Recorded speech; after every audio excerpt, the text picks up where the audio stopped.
এই দেখ আম্মু আমাকে ফ্রাইড রাইস বানিয়ে দিয়েছে। হ্যাঁ এটা আমি কি দেখতেছি, আর আমাকে সমোসা দিয়েছে। এই তোমরা কি করতেছো? তোমরা জানো না যে খাবারের আগে হ্যান্ড ওয়াশ করতে হয়? Hand wash? আচ্ছা ম্যাম। হ্যাঁ ওরা তো হ্যান্ড ওয়াশ করতে গেলো, আবার যদি হ্যান্ড ওয়াশ না করে আমি যে দেখে আসি।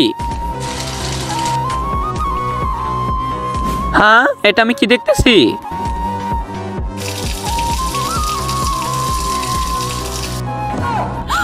সি এগুলো কি করতেছে এরা?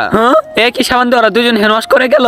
এখন তাহলে কি করা যায়, কি করা যায়? এই তো একটা আইডিয়া। এখন এই সাবানটাতে ওদের জন্য হ্যান্ড ওয়াশ বানিয়ে ফেলি।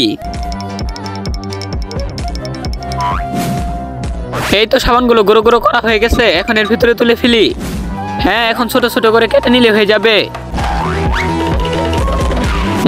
এই তো খাওয়া শেষ হয়ে গেছে, চলো হ্যান্ড ওয়াশ করে আসি। হ্যান্ড ওয়াশটা তৈরি হয়ে গেছে, এখন এই সাবানটা ফেলে দিই। হায় হায় রে, এটা আমি কি দেখতেছি? হ্যান্ড ওয়াশ আবার কোথায় গেল? দেখবো শয়তানকে হারিয়ে কে কে আল্লাহকে ভালোবাসে। যারা যারা আল্লাহকে ভালোবাসো তারা সবাই ভিডিওতে লাইক করে চ্যানেলটি সাবস্ক্রাইব করে দাও। আর শয়তানকে ভালোবাসলে লাইক সাবস্ক্রাইব কিছুই করতে হবে না, আর কমেন্টে আল্লাহু আকবার লিখে যাও। মনে হচ্ছে ছোট ছোট এই কেমিক্যাল গুলো দিয়ে হ্যান্ড ওয়াশ করতে হবে। হ্যান্ড ওয়াশ করা হয়েছে, এখন তো আমাদের হাতে কোনো ময়লা নেই, একদম ক্লিয়ার হয়ে গেছে।